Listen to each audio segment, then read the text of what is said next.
اخلاص کی تلاوت فرما کر مرحوم و مقبول سید شریف حسین رضوی ابن سید غلام حسین رضوی کو 20 سال فرما دیا۔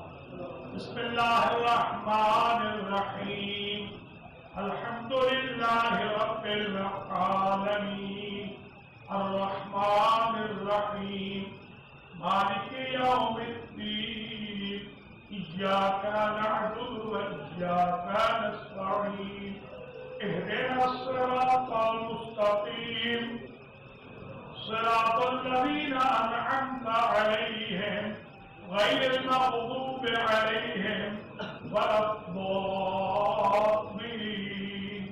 بسم الله الرحمن الرحيم، قل هو الله أحد الله الصمد لم يلد ولم يولد ولم يكن له كفوا أحد. بسم الله الرحمن الرحيم، قل هو الله أحد الله الصمد لم يلد ولم يولد ولم يكن له كفوا أحد. بسم الله الرحمن الرحيم، قل هو الله أحد الله الصمد لم يلد ولم يولد ولم يكن له كفوا أحد.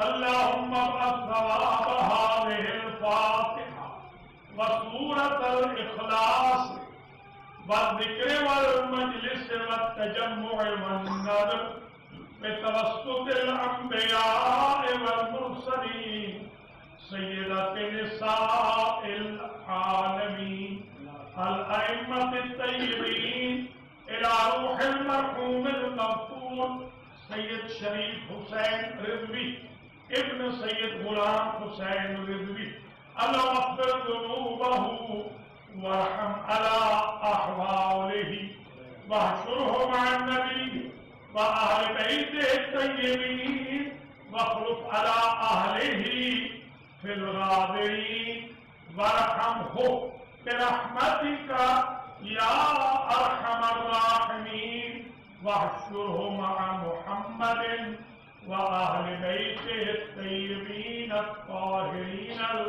المعصومين.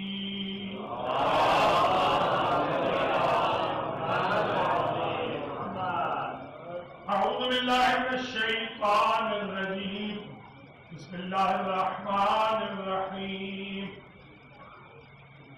الحمد لله الذي خلق الخلق كله بلا ند ولا نصرة ولا مشاورة، هو الأول والآخر والظاهر والباطن، الخلاق الرزاق ذو القوة المتين. نعتقد بوحدانيته ونتوقع غفراننا يوم الحساب. آلاف التحية والسلام والصلاة والإكرام على سيد الأنام الذي اسمه في السماوات معروف بأحمد وفي الأرضين بمحمد.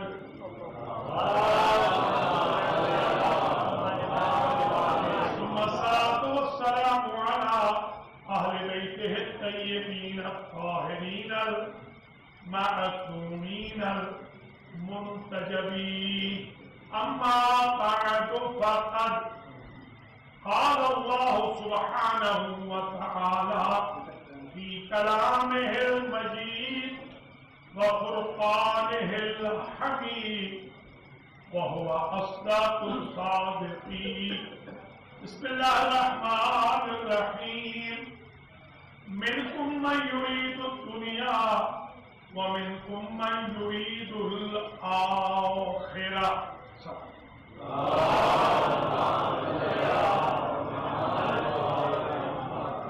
قابل قدر برادران و خواہران اسلامی، مرحوم و مقبول سید شریف حسین رضوی فرزند سید غلام حسین رضوی سوئم کی مجلس سے حسین بن علی علیہ السلام جو عنوان منتخب کیا ہے وہ ہے مناظر آخرت۔ البتہ اس میں ہمارا ایک سلسلہ چل رہا ہے مناظر آخرت کے عنوان پر، جو ہم نے امام الاسلام سینٹر سے شروع کیا تھا۔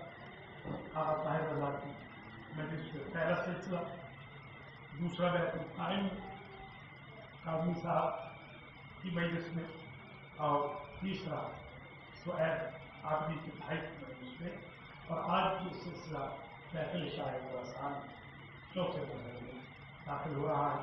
البتہ مرحوم مقبول کے فرزندان کی فرمائش کے مطابق اسی کے اندر مکس کیا جائے گا مقام والد کا قربان، تاکہ یوتھ کو، بزرگوں کو، بچوں بچیوں کو باپ کے مقام کی بھی خبر رہے اور وہ حقوق کے بانی کو ادا کرنے کی ضرورت ہے۔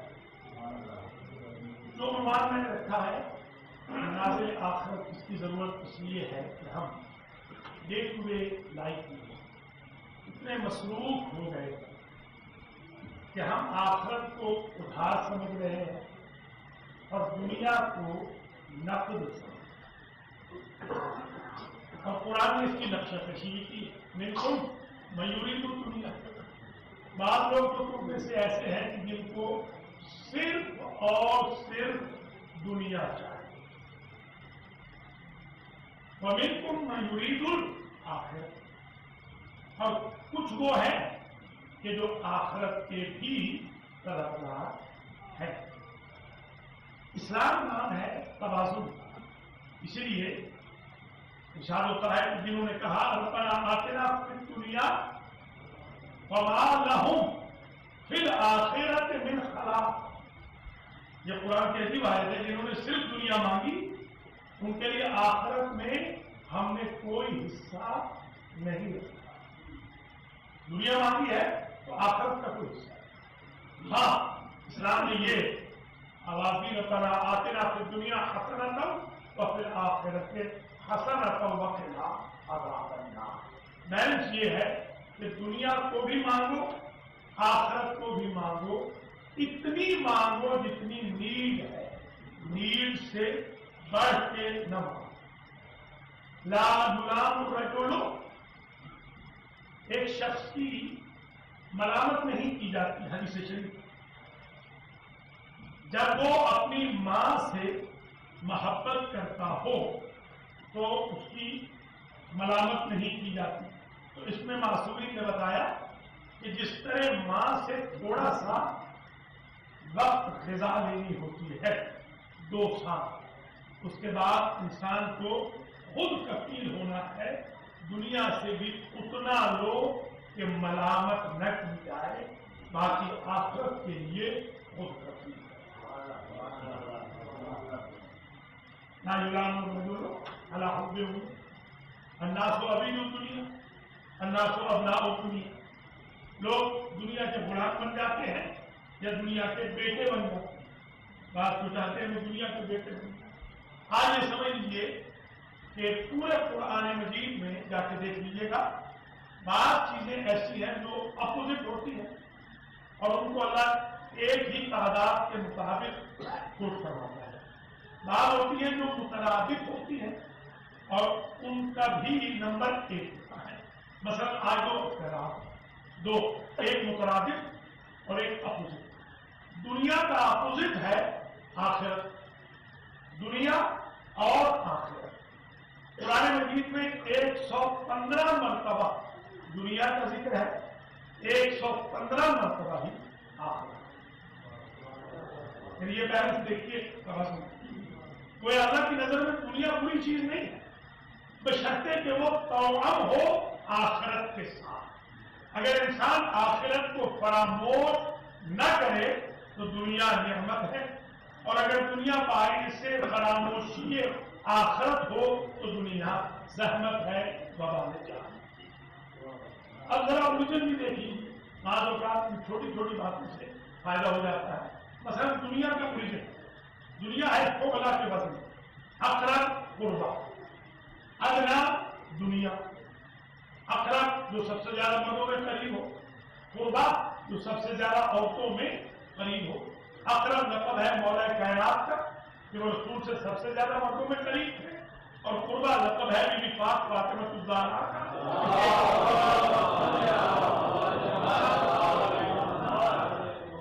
اسی طرح ادنا دنیا، آپ یہ کہتے ہیں کہ یہ ادنا ہے، ادنا مذکر ہے، میل پہ بھی آتا ہے. جب انسان میل پست ہو تو اسے کہیں گے یہ ادنا ہے، اگر فیمیل پست ہو تو کہیں گے دنیا. تو دنیا بیسیکلی مؤنث ہے ادنا کی، جسے ہم سب کچھ سمجھ رہے ہیں اس کا تو اوریجن ہی پست ہے. اس کو جس لفظ سے لیا گیا ہے وہ لفظ ہی پستی پر دلالت کرتا ہے. اب آ جائیے مناظر آخرت کی بحث شروع کریں اس مقدمے کے بعد. مناظر آخرت میں جو ہم آرڈر کے ساتھ سیکوینس کے ساتھ میں بیان کریں تو ایک مقدمہ آخرت ہے، اس کا نام ہے قبض روح. روح کی قبض کے دو طریقے، یا تو یوں قبض ہوتی ہے جیسے ناخن، پاؤں کے ناخن سے لے کر سر کے بالوں تک کسی نے کینچی کے ساتھ کاٹ دیا. وہ بھی خوش قسمت ہے کہ اگر ایک دن میں قبض ہو جائے. ہم اس بات کے بھی فٹنس ہیں کہ 12 سال لگ جاتے ہیں قبض روح میں، 12 سال عذاب موت ہوتا رہتا ہے. اب مرے کہ اب مرے. پھر لوگوں کو باقاعدہ سورے پڑھانے پڑتے ہیں کہ ہمارے بزرگ کے لیے سورے پڑھیے کہ جلدی وہ چلا جائے. ایک تو یہ صورت ہوتی ہے، ایک یہ ہوتی ہے کہ اس طرح قبض روح ہو کہ جیسے سخت گرمی میں انسان ٹھنڈا میٹھا شربت پی رہا ہے. اگر کوئی شخص دنیا میں دوسروں کو تکلیف نہیں دے گا، حقوق اللہ ادا کرے گا، حقوق الناس کو ادا کرے گا، اس کی قبض روح ایسے ہی ہوگی جیسے سخت گرمی میں ٹھنڈا شربت پی رہا ہو. جو حقوق اللہ اور حقوق الناس کو پامال کرے گا وہ اس طرح مرے گا جس طرح پاؤں کے ناخنوں سے لے کر سر کے بالوں تک کسی نے کینچی کے ساتھ کاٹ دیا ہو. اللہ کریم اس مقدمہ آخرت میں مجھے اور آپ کو اس طرح لے جائے جس طرح اس کی خواہش ہے، ایسے نہ لے جائے کہ جیسے ہم غفلت کی وجہ سے بعض اوقات خواہش ہے. یہ ایک مقدمہ آخرت. اب آ جائیے القبر اول منازل آخرت. پہلی جو منزل ہے آخرت کی، پہلی اسٹیج آخرت کی، وہ ہے قبر. حضور نے فرمایا القبر اما روضۃ من ریاض الجنہ او حفرۃ من حفر النیران. یہ جو قبر ہے کبھی یہی قبر جنت کے باغوں میں سے ایک باغ بن جاتی ہے، اور کبھی یہی قبر جہنم کی وادیوں میں سے ایک بھٹی یا وادی بن جاتی ہے. اگر اعمال اچھے ہوں تو یہی قبر ہو جاتی ہے جنت، اعمال اگر برے ہوں تو یہی قبر بن جاتی ہے جہنم. حارث حمدانی نے پوچھا مولا کائنات سے کہ سرکار یہ فرمائیے آپ تو ملیں گے نا ہمیں قبر میں؟ فرمایا یا ہارو حمدان من یمت یرانی، جو بھی مرتا ہے وہ مجھے دیکھتا ہے. حارث حمدانی نے ایک اپنے کلاس فیلو سے سوال کیا کہ مولا نے تو فرما دیا ہے کہ قبر میں آنا ہے تو پھر ہمیں بری کرنے کی ضرورت کیا ہے؟ تو کلاس فیلو نے بتایا کہ انسان اس قابل تو ہو کہ مولا کو منہ دکھا سکے. اگر حارث اس قابل رہو گے کہ مولا کو منہ دکھا سکو تو پھر فرشتوں کے سامنے تمہیں کوئی شرمندگی نہیں ہوگی. اب آ جائیے یہ جو قبر ہے اس میں دو لفظیں ہیں، دونوں پہ غور کر. ایک ہے قبر، ایک ہے لحد، جو ہم اردو میں کہتے ہیں لحد، اصل میں وہ لحد. اطلب العلم من الماء الى اللحد، واجب ہے تم پر علم حاصل کرو گہوارے سے لے کر قبر کی لحد تک. ایک ہے قبر، قبر کہتے ہیں اس سارے مکان کو جس میں دفن کیا جاتا ہے، جہاں تلقین پڑھی جاتی ہے تدفین کے بعد، جس جگہ کے لیے نماز وقت سے قبر پڑھی جاتی ہے اور کہا جاتا ہے اللہم ابعث ثواب ہاتین الرکعتین الی روح سید شریف حسین ابن سید غلام حسین۔ یہ جو قبر ہے سید شریف حسین ابن سید غلام حسین رضوی کی، اس کا پوری جگہ کا نام ہے قبر۔ اور جہاں پر باڈی کو رکھ کے اوپر سلائڈ کر کے آپ ایک تختہ رکھ دیتے ہیں یا وہ پتھر رکھ دیتے ہیں، وہ جو ڈھلوان سی ہوتی ہے اس کو کہتے ہیں لحد۔ حضور نے یہ نہیں کہا کہ گہوارے سے لے کے قبر تک علم حاصل کرو، حضور نے فرمایا گہوارے سے لے کے لحد تک علم حاصل کرو۔ اب لحد میں جب ہم جائیں گے یا رسول اللہ اس وقت تو ہم حاصل کرنے کے قابل ہی نہیں ہیں، تو پھر آپ نے یہ کیا فرمایا ہے کہ وہاں تک حاصل کرو؟ تو پوری کائنات میں ایک مذہب ایسا ہے کہ جو اپنے مردے کو لحد میں لٹا کر اس کا شانہ ہلا کے کہتا ہے یا فلاں ابن فلاں اسماء فہم، تلقین کرتا ہے۔ تلقین زندوں کو ہوتی ہے، مردوں کو نہیں ہوتی، کیونکہ حضور نے فرمایا تھا من مات علی حب آل محمد مات شہیدا، جو آل محمد کی محبت سے مر مٹا اسے مردہ نہ کہو، وہ مر کے بھی زندہ ہے۔ اس کی زندگی کی دلیل یہ ہے کہ ہم اسے کہہ رہے ہیں سن بھی صحیح سمجھ بھی صحیح، سنتا بھی زندہ ہے سمجھتا بھی۔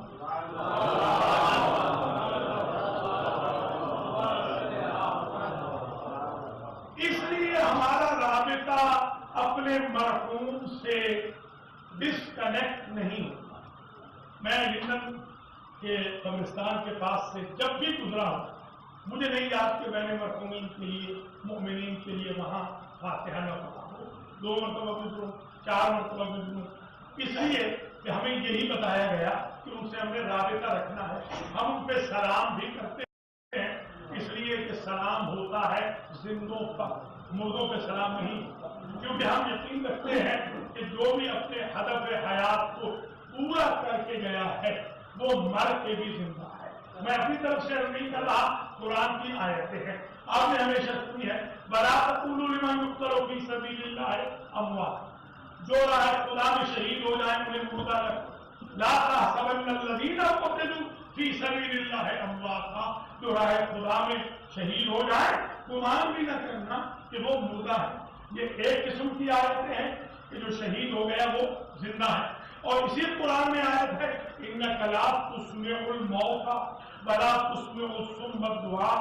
اے میرے حبیب، کچھ لوگ مسجد نبوی میں ایسے بھی ہیں کہ جو مردہ ہیں، آپ انہیں کیا سنانے کی کوشش کر رہے ہیں؟ کیا بھلا مردے بھی سنتے ہیں؟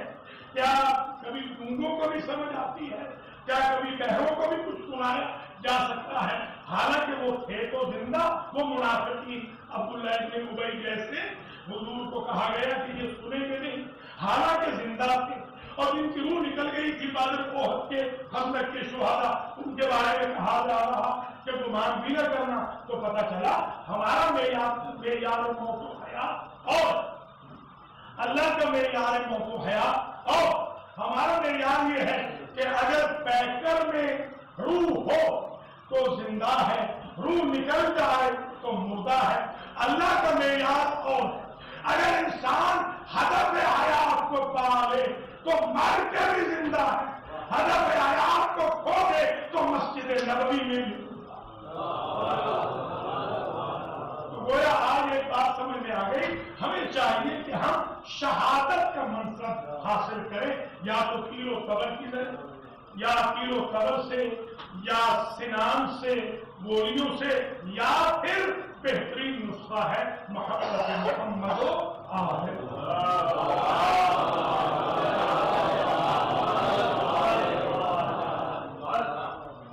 اب یہ جو لحد ہے، لحد میں مردے کو چھڑا دیا، وہاں پر باقاعدہ درس دیا جا رہا ہے۔ ابھی ابھی سوال کریں گے فرشتے کہہ دینا کہ اللہ جل جلالہ ربی، یہ ریمائنڈر ہے بیسیکلی یہ نہیں ہے کہ پہلے دن، بلکہ میں یہ جملہ کروں، ہر جزاء الاحسان الا الاحسان۔ جب ہم بے بس تھے تو ہمیں باپ نے سمجھایا تھا کہ اللہ رب ہے، جب باپ بے بس ہے تو اب اولاد سمجھا رہی ہے کہ اللہ رب ہے۔ ہر جزاء الاحسان الا الاحسان۔ وہ بچپن میں ذمہ داری تھی باپ کی کہ ہمیں تعلیم دے، باپ قبر میں سو گیا ہے تو ہماری ذمہ داری ہے کہ باپ کو تلقین کریں، اور یہ دین کی تعلیم ایسا کیمیا ہے کہ چھوٹا بڑے کو بھی دیر مائل کرائے تو کوئی فیل نہیں۔ یہ چاشنی ہے دین کی تعلیم میں۔ ایک بات یہ بھی سمجھ لیجیے، جب ہم بچے تھے تو ہمیں باپ یا ماں نہلاتے تھے، اس وقت ہم بے بس تھے، خود سے نہا نہیں سکتے تھے۔ اب ہمارا بزرگ بے بس ہے تو ہمارے اوپر واجب کفائی ہے کہ ہم اسے نہلائیں۔ جب ہم بچے تھے ہمارا تن انہوں نے ڈھانپا تھا، اور جب وہ بے بس ہے ہمارا تن انہیں ڈھانپنا ہے۔ جب ہم بچے تھے ہمیں نماز انہوں نے پڑھائی تھی، جب وہ بے بس پڑے ہیں تو ان کی نماز ہم پڑھنے جا رہے ہیں۔ ہر جزاء الاحسان الا الاحسان، نیکی کا بدلہ نیکی سے۔ مولانا فرما رہے ہیں آپ، یہی وجہ ہے کہ جب حضور سے کسی نے پوچھا کہ یہ بتائیے یا رسول اللہ کہ باپ کا بیٹے پہ کیا حق ہے اور بیٹے کا باپ پر کیا حق ہے، تو حضور نے ارشاد فرمایا باپ کا حق بیٹے پر یہ ہے کہ بیٹا یا اولاد بغیر طلب کے، باپ کی طلب کے بغیر رسد پہنچائے، انتظار نہ کرے کہ باپ ضرورت مند ہو، مانگے تو دے، اتنا فراوان رکھ دے کہ زندگی میں باپ کو بیٹے سے مانگنے کی ضرورت نہ۔ یہ حق ہے اولاد پر باپ کا۔ اب باپ کا کیا حق ہے؟ فرمایا باپ کا حق یہ ہے کہ یحسن اسمہ، نام بچے کا اچھا ہے۔ یہ آپ نام رکھتے ہیں حسن، حسین، محمد، علی، فاطمہ، زینب، ناموں سے پتہ چلتا ہے کہ انسان کس اسکول آف تھاٹ سے تعلق رکھتا ہے۔ یحسن اسمہ، نام اچھا رکھتا۔ نمبر 2، تربیت اولاد واجب، کیا وَيُحَسِّنَ خُلْقَهُ وَأَخْلَاقَهُ وَيُعَلِّمَ الْآدَابَ، آداب اسلامی سکھائے، ایتھکس سکھائے۔ یہ فرض ہے باپ کا بیٹے کو، نام اچھا رکھے، تربیت کا خیال رکھے اور آداب اسلامی ایٹیکیٹس سکھائے۔ یہ کہیں نہیں کہا گیا کہ بیٹا باپ کو ایٹیکیٹ سکھائے۔ اسلام میں یہ حکم ہے اوپر سے نیچے کی طرف، نیچے سے اوپر کی طرف صرف تلقین ہوتی، آداب نہیں ہوتے ہیں۔ وہ بچے جو ماں باپ کو سکھانا چاہتے ہیں وہ کبھی جابع حق پہ نہیں رکھتے، وہی بچے جابع حق پہ رہتے ہیں جو ماں باپ سے سیکھنا چاہتے ہیں، ماں باپ کا احترام کرنا چاہتے ہیں۔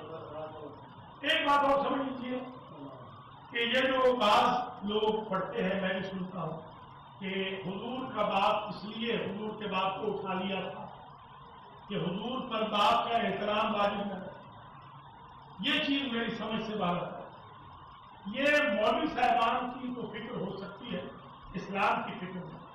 اگر یہی ہدف تھا حضور کے باپ کو دنیا سے اٹھانے کہ حضور باپ کے سامنے نہ جھکیں، تو یہ کیوں کہا وَخْفِضْ لَهُمَا جَنَاحَ الذُّلِّ مِنَ الرَّحْمَةِ، جب ابو طالب اور فاطمہ بنت اسد تمہارے سامنے آ جائیں تو میرے حبیب کندھوں کو جھکا لیں۔ تو یہ بالکل غلط فلسفہ ہے جو غلط پھیلایا جا رہا ہے۔ وہ اللہ بہتر جانتا ہے کہ ان کو آرفن کیوں پیدا کیا، یہ لاجک نہیں بنتی۔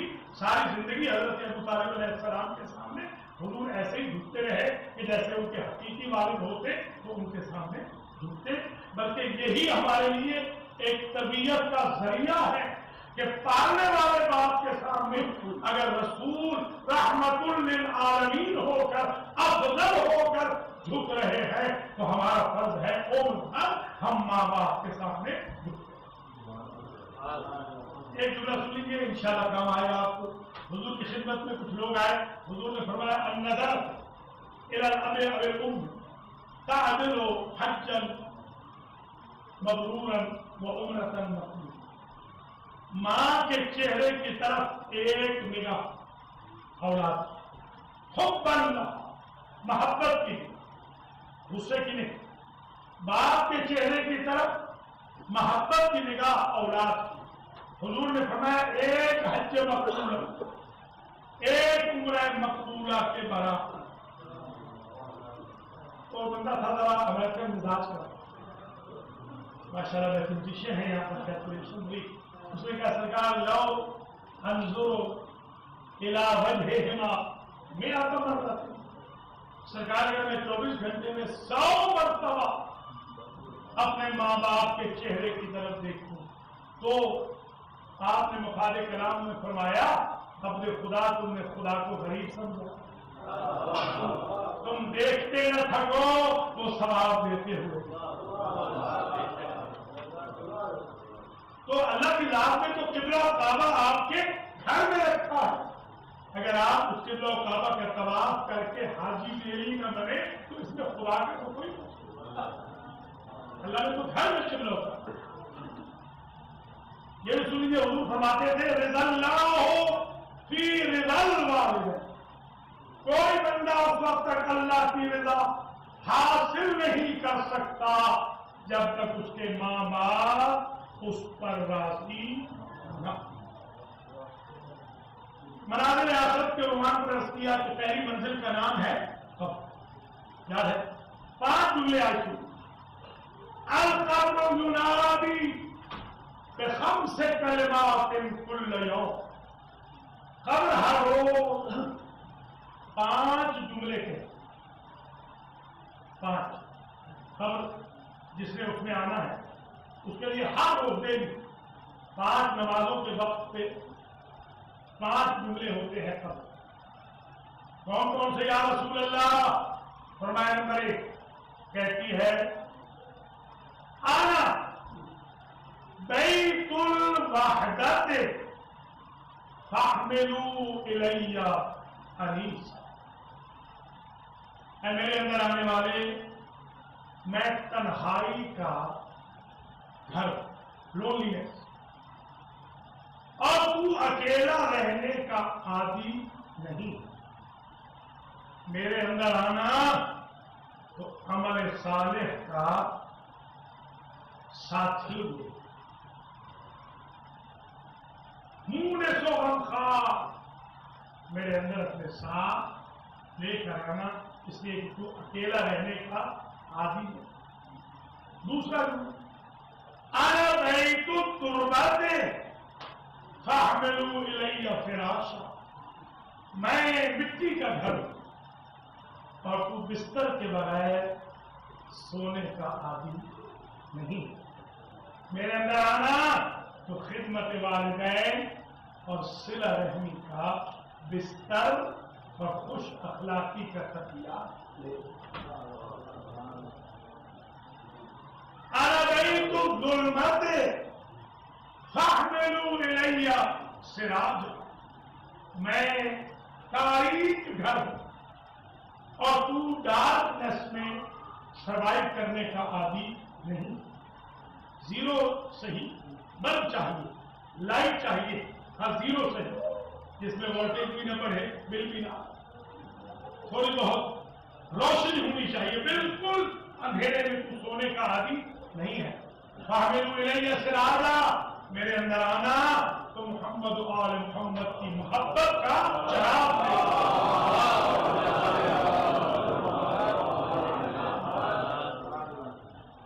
کچھ بلا فرما یہ ایڈوائز کر رہی ہے, پرچہ آؤٹ ہو رہا ہے قبر. یعنی یوں کہوں کہ کمرہ امتحان خود ہو کے بتا رہا ہے کہ فردائے قبر کیا کرنا ہے تمہیں. پہلے ہی میں بتا رہا ہوں, کمرہ بتا رہا ہے, حجرہ بتا رہا ہے, کہ میرے اندر کیا چیز کام ہے. چوتھا جملہ انا بیت الفقر فاحملوا الی کنزا، اے میرے اندر آنے والے میں غربت کرتا ہوں. اللہ تعالیٰ آپ کے رزق میں برکت دے، آپ سفر میں ہوں اور پیسے ختم ہو جائیں، کارڈ کی لمٹ بھی ختم ہو جائے، ادھار کی بھی سبیل نہ ہو سکتی ہو، تو آپ کا کیا حال ہو یا میرا کیا حال؟ انا بیت الفقر، میں فقر کرتا ہوں. فاحملوا الی کنزا، میرے اندر آنا تو خمس زکات، صدقات و عطیات و خیرات کا رننگ اکاؤنٹ لیتا.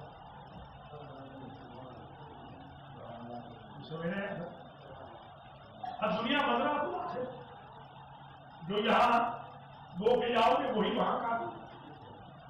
چاہیے تو یہ تھا کہ قبر کے دہانے پر اللہ فرما دیتا کہ میں ہوں عادل، آج تک جو تم کر سکے کر سکے، قبر امتحان میں اب تمہیں اجازت نہیں ہے ٹیسٹ پیپر لے جانے کی، گیس پیپر لے جانے کی، یا باہر سے کوئی نہیں بھیج سکتا تمہارے لیے سفارش. مگر اس نے کہا میں عدل کے مطابق نہیں، میں بندے کے ساتھ فضل کے مطابق رفتار کروں گا. اگر اس کی 40 پشتوں میں بھی کوئی خیر کر دے گا، اس کے بہانے سے بھی اسے قبر میں معاف کر دے گا. فضل، اللہم عاملنا بفضل ولا تعاملنا بعدل. اور الہ ہمارے ساتھ فضل کے مطابق رفتار کرنا. عدل کے مطابق تو انبیاء پورے نہ ہو سکتے، اللہ کی ریکوائرمنٹ کے مطابق تو 100% امتحان میں تو آدم پاس نہ ہو سکتے، نوح پاس نہ ہو سکتے. ہم کیا چاہیے سوائے ان 14 ہستیوں کے؟ کوئی ملک، کوئی جن، کوئی بشر، کوئی نبی، کوئی ولی، کوئی امام، سوائے 14 ہستیوں کے 100% پاس نہیں ہو سکا. اگر پاس ہوئے ہیں تو صرف 14 مارکس ہوئی جن کی محبت کا ہمیں اعزاز حاصل.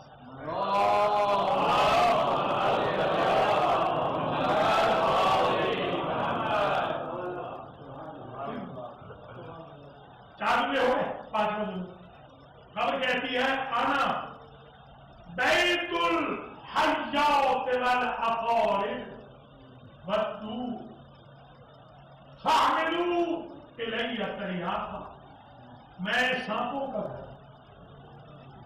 میں بچھوؤں، میں حشرات الارض، اور تو ان کے ساتھ رہنے کا عادی نہیں. میرے اندر سانپ بچھو انسیکٹس ہے، اگر تمہیں ان سب سے بچنا ہے تو فاحملوا الی تریاقا، خدمت مخلوق کی ایسی میڈیسن لے کے آنا کہ جس کی خوشبو سے سارے سانپ بچھو تیری قبر سے تھا. 5 جملے قبر. پہلی منزل بچاؤ، یہ 5 چیزیں لے جائیں. اللہ کے فضل و کرم سے قبر میں حضور نے فرمایا 4 چیزیں اور سن. حضور کا بھی طریقہ بڑا عجیب، زد لنا بیان یا رسول اللہ. اللہ کے رسول کتنا خوبصورت آپ نے پرچاؤ کیا، کچھ اور بیان فرما دیجیے. حضور نے کہا ہمیں کون سا پڑھنا، ہمیں تو پڑھا کے بھیجا گیا، اور ہم نے کس کی ڈکٹیشن لینی ہے؟ وہ تو خود بہانے ڈھونڈتا ہے بندے کو معاف کرنے کے. تو اگر ہم بہانے بتا دیں تو وہ ناقص تھوڑی. ہمارے یہاں میں نے دیکھا ہے کچھ لوگ جب 2-4 نمازیں پڑھ لیتے ہیں تو پٹر میں ساتھ فتوے لگا رہے ہیں. آیت اللہ اور امام کی منزل پہ پہنچا، اور اگر اللہ کی منزل پہ پہنچا، رحمت خدا تو بہانے ڈھونڈتی. کلم الناس علی قدر عقول، لوگوں کے ساتھ ان کی عقلوں کے مطابق بات کرو. ڈراؤ نہیں زیادہ ان کو، نا امید نہ کرو، بلکہ اللہ سے امیدوار رکھو. موسیٰ کو ڈانٹ پڑ گئی تھی، کریم اللہ ہے، عقیدہ غلط تھا اس بندے کا، اس کے باوجود ڈانٹ پڑ گئی اور آواز قدرت آئی تو برائے فصل کرتا نام نہ برائے فصل کرتا. موسیٰ ہم نے تجھے اس لیے بھیجا تھا کہ بندوں کو ہمارے ساتھ جوڑ دو، تم نے توڑنے کا کاروبار شروع کر دیا۔ قرآن پڑھا، اس لیے تھوڑا سا توازن کے ساتھ چلیں گے تو انشاءاللہ خاتمہ علی الخیر۔ یا رسول اللہ، کچھ اور بتائیے۔ آپ نے فرمایا من احب ان یکون قبرہ واسعا فسیحا فلیأت المساجد، جو چاہتا ہے اس کی قبر وسیع ہو، 1000 سال کی مسافت بندہ طے کرے اور قبر کی ٹیریٹری ختم نہ ہو، جنت مآب محل بنتا تو کیا کرے؟ بہت آسان سمجھتا ہے، فلیأت المساجد، وہ مسجدوں میں آنا شروع کر دے۔ اللہ ایک کنٹریکٹ کر رہا ہے، تم میرے گھر کو آباد کر دو، میں تمہاری قبر کو ویران دوں۔ کیسا بہترین کنٹریکٹ معاہدہ ہو رہا ہے اللہ کا حکم۔ دوسرا، من اراد اللہ یأکلہ الدیدار تحت الارض فلیکنصل مساجد، جو چاہتا ہے کہ حشرات الارض قبر میں اسے تکلیف نہ لیں تو وہ اپنے اسٹیٹس کا خیال نہ رکھتے ہوئے مسجد میں جھاڑو۔ اللہ معاہدہ کر رہا ہے، تم اپنے اسٹیٹس کا خیال نہ رکھتے ہوئے میرے گھر سے گاربیج کو باہر پھینک دو، میں اپنے اسٹیٹس کا خیال نہ رکھتے ہوئے تمہاری قبر سے سانپ بچھو کو باہر۔ مانا حب اللہ یظلم لحدہ، جو چاہتا ہے اس کی قبر تاریک نہ ہو، بیچ میں بہترین روشنی، تو وہ کیا کرے؟ فَلْيُنَوِّرِ الْمَسَاجِدَ، تو مسجدوں میں چراغ روشن۔ مسجدوں میں چراغ روشن کرنے کا مطلب یہ ہے کہ وہ ٹائم پہ آئے گا، وقت پہ آئے گا، ابھی تو ہوگا، اور اہتمام کرے گا۔ کسی مسجد کا بل دے دیا بجلی، مثال کے طور پر اللہ تعالیٰ قبر کو منور کر، یعنی تم میرے گھر کو منور کر دو، میں تمہاری قبر کو تاریک نہیں رکھتا۔ یہ اللہ کا معاہدہ ہے۔ اور ابھی میں آج کروں آپ کی خدمت میں ایک ہمارے مجتہد گزرے ہیں، مفہوم ناراضگی، باپ اور بیٹا دونوں۔ ناراضگی ہے علم الاخلاق میں، دونوں باپ بیٹے کا کوئی ثانی آج تک پیدا نہیں ہوا۔ یہ ایرانی جو چھوٹے ناراضگی ہیں، ملا احمد رحمۃ اللہ علیہ مجتہد تھے، وہ کہتے ہیں اہل شباب تھا، جوانی تھی، تو عجیب اتفاق ہوا کہ ہم نوروز کا دن تھا، ایک سال ہمارے دوست ان کا گھر ایک قبرستان کے کارنر پہ، وہاں گئے تو اندر رش تھا، ہم نے کہا یہ تو گھنٹہ لگ جائے گا، چلو ذرا مردوں کی زیارت ہی کراتے ہیں۔ جوانی تھی، ہم نے جا کر کہا السلام علیکم یا اہل القبور، زندہ تو ہمیں عید کھلا نہیں رہے نوروز کے دن، تم بھی کچھ ہمیں کھلا دو۔ ایک قبر سے آواز آئی بسم اللہ، ہم نے کر دی، اب تو پھنس گئے، ان کو خود ہی پھنسایا۔ قبر والے نے کہا شب جمعہ میں آؤ، ہمارے پاس آپ کی دعوت۔ ملازمت کہتے ہیں ہم نے جا کر اپنی توبہ کی، نمازیں جو رہتی تھی وہ پڑھی، جیسے کسی کو یقین ہو جائے کہ شب جمعہ میں مرنے والا ہے تو اس وقت تو وہ مقدس سے دورہ ہوگا، سلمان و پوجا بننا۔ ہمیں تھوڑا سا یقین نہیں رہتا کہ ہمیں مرنا ہے کرنا، تو ہم ڈیلی سلمان و پوجا بنیں، تھوڑا سا یقین نہیں رہتا آخرت پہ یا قبر پہ یا موت پہ، ورنہ گناہ ہو ہی۔ تو شب جمعہ ہانپتے کانپتے ہوئے جانا بھی تھا کہ ایسے لوگوں کی وہیں سے اٹھا لو۔ خیر ہم پہنچے، کرتے ہوئے ہانپتے کانپتے پہنچے تو اندر دیکھا قبر میں ایک شہزادہ تخت اور کھانے لگے ہوئے۔ ہمیں کچھ تسلی ہو کہ یہ موت کے لیے نہیں پڑا ہے، یہ تو کھانے کے لیے پڑا۔ چلیے شکر خدا ہے، تھوڑی سی تسلی۔ ہم نے کہا تم کون صاحب ہو؟ انہوں نے کہا میں تمہارے محلے کا فلاں تھا، آپ کا رنگ تو ایسا نہیں، ڈارک کلر تھا، یہاں تو نور ہے۔ کہا یہ نور آخرت، یہ نور قلب، یہ نور کردار۔ کہ اچھا کوئی بتا سکتے ہو، پہچان کر سکتے ہو کہ یہ نور کیسے ملا؟ کہ دو چیزوں کی وجہ سے۔ آج میں تو شاید تھوڑا سا ہمارے برادر بزرگ سید شریف شاہ رضوی کی اس مجلس سے سوئم میں یہ پرچاؤ ہوگا۔ دو کام ایسے کیے زندگی میں، اللہ نے چہرہ بھی منور کر دیا، اللہ نے قبر کے اندر جنت بھی بنا دی، جنت میں کھانے بھی ہیں، اتنی پاور بھی دے دی کہ آپ جیسے لوگوں کی ضیافت کرنے کے قابل۔ کہاں انسیکٹ، کہاں سانپ، کہاں بچھو، کہاں تاریخیاں؟ جلدی بتائیے کہ وہ کون سے کام؟ انہوں نے ایسے دو ڈائلاگ کہے کہ ان کو یقین ہو گیا اللہ اچھا ہے تو یہ وہی تھا۔ جیسے نکلیم سے اگر آپ کسی کو پکارتے ہو، اس نیم سے اگر پکارتے ہو بندہ کہے گا ہاں درست ہے۔ ان کو جب یقین ہوا کہ آپ ذرا جلدی بتا کہ آپ یہ جو شہزادہ بن گئے قبر میں کیسے بن گئے؟ کا دو کام بزنس کی وجہ سے کبھی نماز کو ڈیلے نہیں کیا۔ ہمارے ہاں شادیوں میں تو تقریباً نماز ہوتی ہے کیونکہ بزنس ہے وہ، یا مثلا بزنس کی وجہ سے نماز پڑھیں گے نہیں، پڑھیں گے بھی تو لولی لگڑی نماز۔ نمبر ایک، بزنس کی وجہ سے نماز کو کبھی خفیف نہیں سمجھا، نماز۔ دوسری، ناپ تول میں کبھی کمی نہیں، پرچہ ہو تھوڑی ہی دیر میں کھجانے لگے۔ وہی پرنس صاحب کہا کہ یہ کیا ہے؟ کہا یہ کوئی بچھو ہے، کوئی ڈس رنگ مارتا ہے ڈستا۔ وہ کیوں ہے؟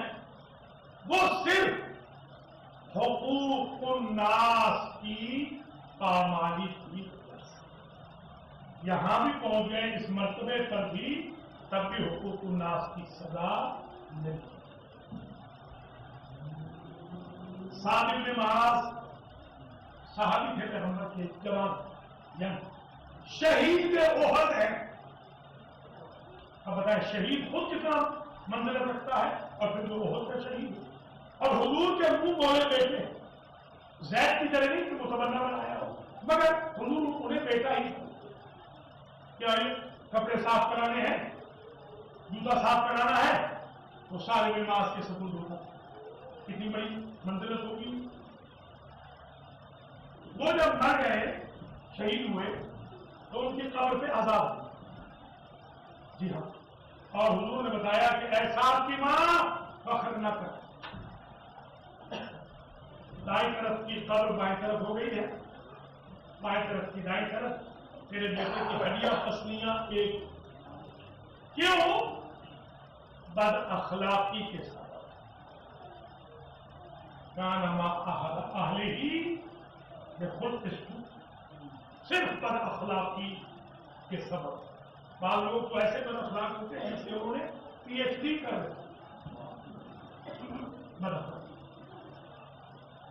شہید راہ خدا کو بھی قبر کی سزا مل رہی ہے اگر وہ اخلاق اچھا نہیں کرتا۔ تقریر تمام ہو رہی ہے۔ قبر و ابر و مناظر چوتھی چیز حضور نے فرمایا من آراد، جو چاہتا ہے، من احب، جس کی یہ محبت کہ ان یکون بدنہ طریا، قبر میں اس کی باڈی فریش ہے۔ اگر کوئی یہ چاہتا کہ باڈی اس کی قبر میں فریش ہے، جو خلوط 7 جگہوں اعضائے سجدہ پہ جو خلوط کرتے ہیں، جیسا کفن پہنائے ویسا ہی رہے، جیسے کافور ملا ویسا ہی رہے، اسمیل نہ ہو، کافر نہ پھیلے، اسی باڈی کے ساتھ قیامت کے دن محشور، جس میں مثالی نہ بہت بڑا پرچہ اور ہو رہا، تو کیا کریں؟ ہر یشتر بستر مساجد، وہ مساجد میں کارپیٹنگ تو زمانے میں تو حسیر ہوتی چٹائیاں، آج کاہین ہوتی، یعنی اللہ فرمانا یہ چاہتا ہے تم میرے گھر کو ریڈ کارپیٹ کر دو، میں تمہاری قبر کو ریڈ کارپیٹ کر دوں، تم میرے گھر میں صفائی کا خیال رکھو، میں تمہارے بدن اور تمہارے قبر میں اسمیل نہیں آنے دوں گا، کوئی ڈیمیج نہیں، تم میرے گھر کو ڈیمیج سے بچا لو، میں تمہارے پورے سسٹم کو قیامت تک ڈیمیج سے بچا لوں۔ مولا کائنات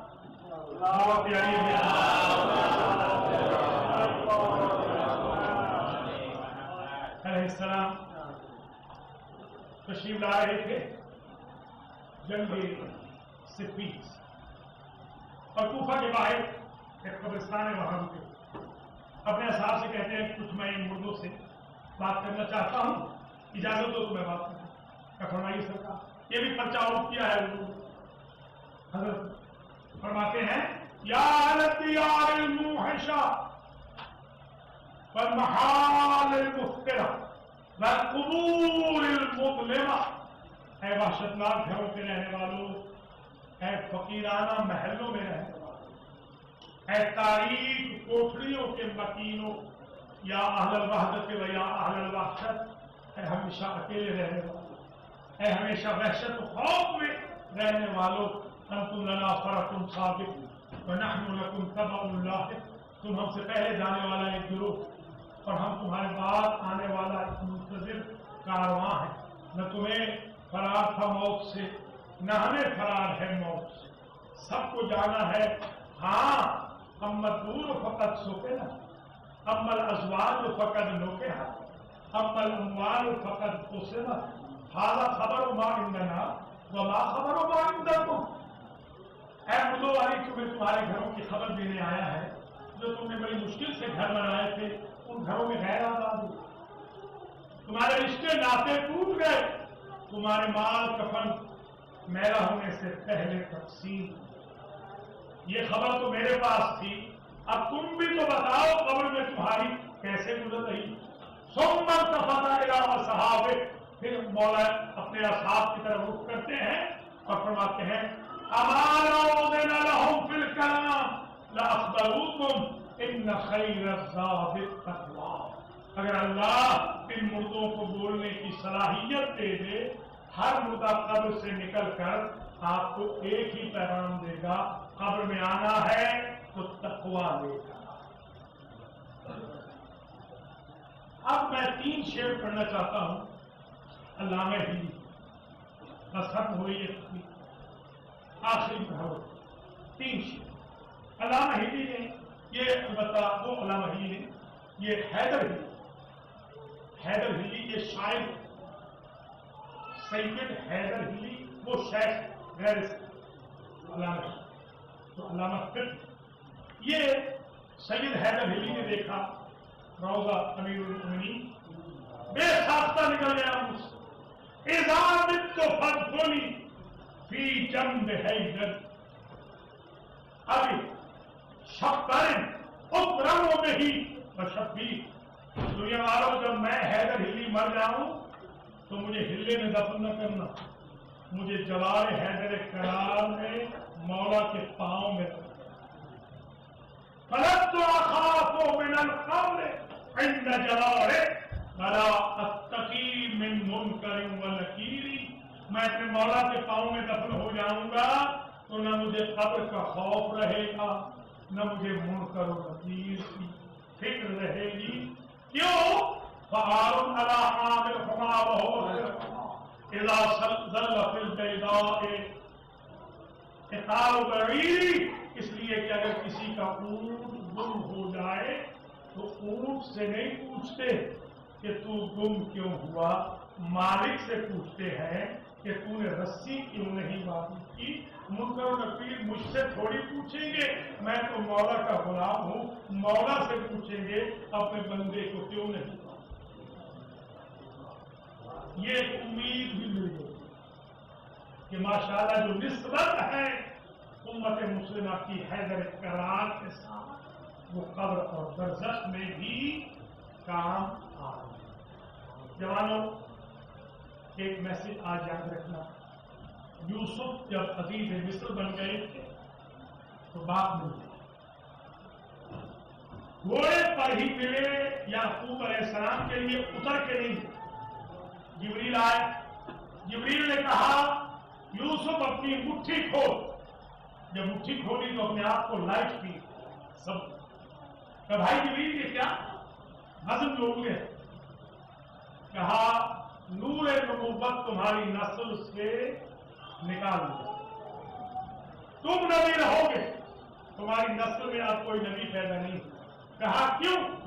کہ اللہ فرماتا ہے عزیز مصر تو ہم نے بنایا، کیا ہوتا کہ تم بادشاہ مصر کے پروٹوکول پر ہمارے الہی پروٹوکول کو ترجیح دیتے، اگر تم اپنے بابا کو گھوڑے سے اتر کے ملے ہوتے تو تمہاری نسل میں نبوت رہتی، کیونکہ تم سے یہ ترک اولا ہو گیا ہے، لہذا نسل کی نبوت۔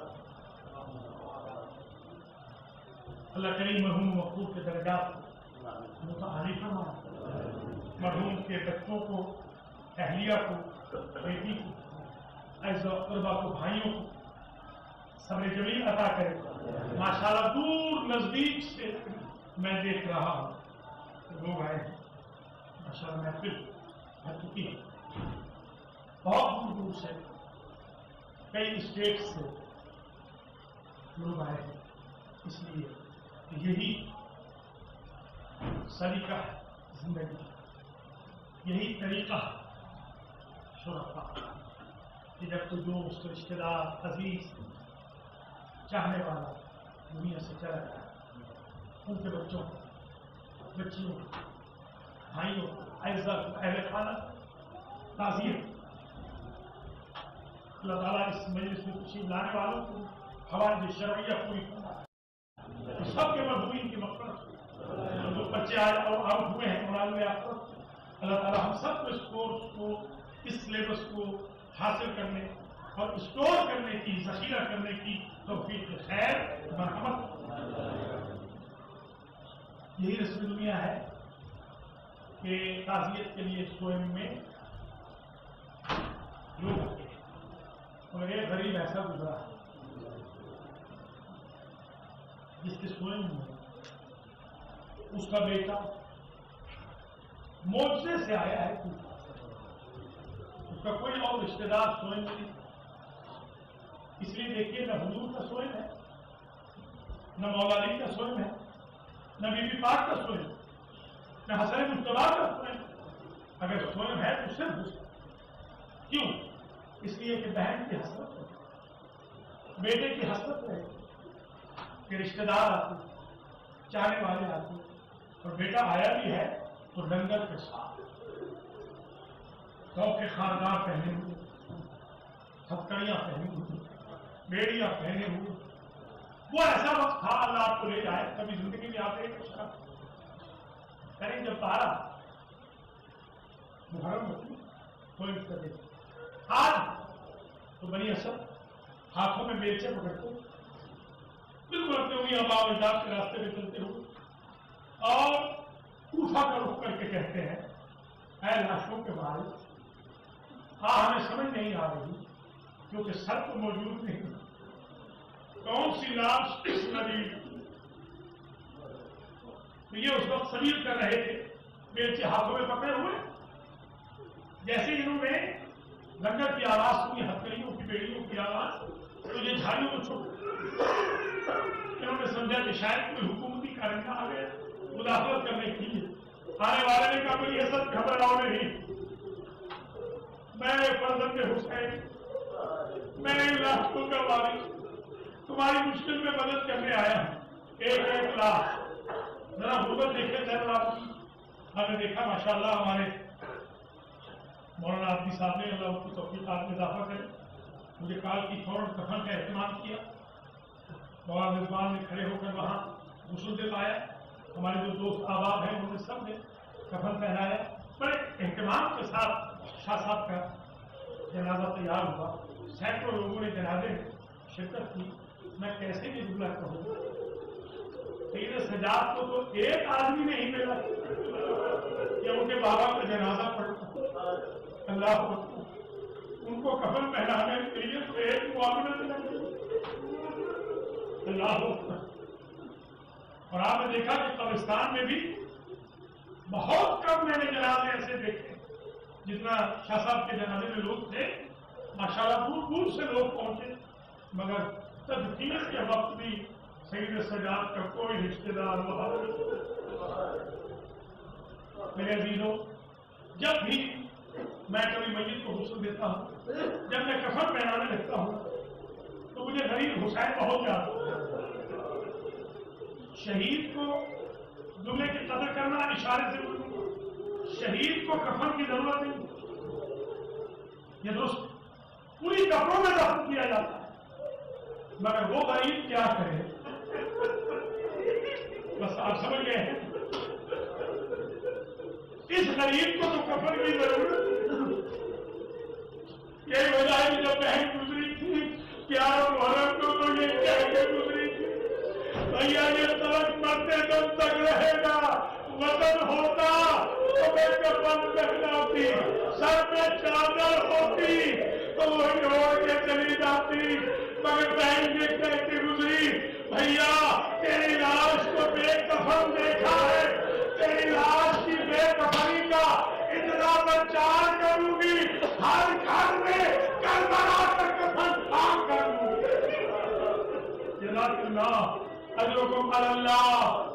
اللہ سوائے ہمیں آل محمد کے کسی غم میں نہ رلائے. ماشاء اللہ بس مجلس تمام ہوئی. میرے عزیزوں عابد بیمار نے ایک ایک لاش دفنائی. کیا غربت تھی سید سجاد. آپ جب جاتے ہیں دیکھیے گا قبروں کے نشان بہت کم ہیں. الگ ابو الفضل کی قبر الگ ہے یا ہر کی قبر الگ ہے حبیب کی الگ ہے. اس کے بعد آپ دیکھتے ہیں کہ قبر حسین میں دونوں شہزادے اس لیے 6 کونے ہیں. ہر روضے کے 4 کونے ہوتے ہیں. حسین غریب کی قبر کے 6 کونے. کیوں؟ جہتیں بھی کل ہے 6 اوپر اور نیچے 4 نہیں. سب کی جہتیں 4. حسین کا وقت 6 جہتوں میں. عرش والے بھی حسین پہ روتے ہیں فرش والے بھی حسین پہ روتے ہیں. 2 کونے علی اکبر و علی اصغر کے اور پھر باقی گنجے شہیدہ. کیا غربت تھی عابد بیمار کی. اتنا وقت بھی نہ تھا کہ قاسم کی الگ قبر بنا دے. اللہ اپنے چچاؤں کی الگ قبریں بنا دیتے. سب کو ایک قبر میں رکھا. ایک اجتماعی قبر بنائی اور پھر اپنے بابا کی جب قبر بنانے لگے. میں قربان جاؤں عابد بیمار کی اس مجبوری پر. اللہ اکبر جب اپنے بابا کی لاش دفنانے لگے تو لاش اٹھ نہیں سکی. تم نے 2 کہنے ہیں لاش اٹھ نہیں سکی. ایک مرتبہ کہا اے بنی اسد ذرا ایک چٹائی لاؤ. ایک چٹائی منگوائی. اپنے بابا کی ہڈیوں کو اپنے بابا کی پسلیوں کو اپنے بابا کے گوشت کے ٹکڑوں کو سید سجاد نے چٹائی میں رکھا اور قبول کر کے کہا آنا قبر الغریب. جزاک اللہ اجرکم علی اللہ. یہی وجہ ہے یہ ایک عالم ہے ایران اور رہتے ہیں عراق میں علامہ شیخ مرتضی شاہ رومی. دنیا عرب کے اس وقت اور دنیا عجم کے سب سے بڑے خطیب ہیں اس وقت. ان سے میں نے یہ جملہ حرم حسین میں سنا. انہوں نے یہ جملہ ہی پڑھا تھا. انہوں نے پڑھا جب ادھر کی آئی میں بہن جب 40 کے دن پہلا تو بہن نے ایک سوال کی عابد بیمار حسین کی بہن کہتی ہے بیٹا میرا بھائی بڑا طویل القامت. آپ نے میرے بھائی کی قبر چھوٹی سی کیوں بنائی. سید سجاد کی چیخ نکل گئی. وہ بھی اللہ آپ کے بھائی کی لاش میں گھوڑے دوڑے تھے، جتنی لاش مل سکی تھی اتنی دفن کی. آپ نے بیمار کے لیے جملہ بھی بڑا قیامت کا ہے. جب بابا کو دفن کر دیا، بھائی علی اکبر کو دفن کر دیا، یمیناً و شمالا، کبھی دائیں دیکھا کبھی بائیں دیکھا، ایک مرتبہ حسین بن علی کے کٹے ہوئے گلے سے آواز آئی، ماں کرو یمیناً و شمالا. بھیا بیٹا دائیں بائیں کیا دیکھتے ہو؟ امام فرماتے مارا جسد اخی علی الاصغر، پورے سارے جنازے مل گئے. بابا میرے چھوٹے بھائی علی اصغر کے جنازہ نہیں ملا. ایک مرتبہ معصوم حضور الا صدری، میرے سینے کی طرف سے، اب تو سینے پہ دیکھا تو ایک گوشت کا ٹکڑا پڑا ہوا ہے. کیا بابا یہ تو گوشت کا ٹکڑا ہے. حسین ابن علی کہتے ہیں جب میری لاش میں گھوڑے دوڑے، تمہارے بھائی کی لاش میں بھی گھوڑے دوڑے، کیونکہ لاش چھوٹی تھی، ہڈیاں پسلیاں بڑی کمزور تھی. یہی اصغر کی لاش.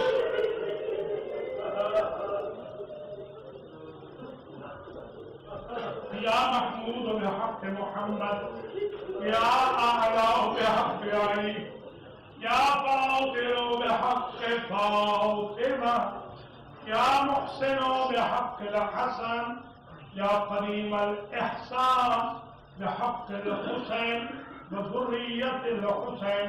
پروردگار مجھے واسطہ ہے محمد و آل محمد، قرآن و اہل بیت، اس مجلس کا ثواب، یاسین کا، قرآن خوانی کا، نظر و ریاض کا، تجمع و ذکر کا، مومنین کی تشریف آوری، فاتحہ خوانی کا ثواب مرحوم و مغفور سید شریف حسین رضوی ابن سید غلام حسین رضوی کو 30 سال فرما. مرحوم و مغفور کے درجات کو متعالی فرما. جس طرح مرحوم کے فرزندان نے، دختر نے، بھائیوں نے، اہل خانہ میں نے اس کا اہتمام کیا ہے، ہمیشہ کے لیے ہم سب کو اپنے اپنے مرحومین کو یوں ہی یاد کرنے کی توفیق سے خیر مرحمت. مرحوم شاہ صاحب نے اپنے بچوں کی اسلامی ماحول میں جیسے تربیت کی، ہم سب کو اپنے بچوں کی تربیت ایسے کرنے کی توفیق عطا تاکہ قیامت شاہ صاحب کی نسل میں ولایت علی کے چراغ جلتے رہے، حضرت علی حسین کے چراغ جلتے رہے. جتنے شیعہ سنی مسلمان بھائی بہن آج کی مجلس میں تشریف لائے، اللہ ان کی حوائج شرعیہ کو پورا کرنا. جناب سید شریف شاہ صاحب کی آخرت کی منزلوں کو آسان، قبر و برزخ و معشر، میزان و سوال و جواب، تمام مراحل سے بخیر.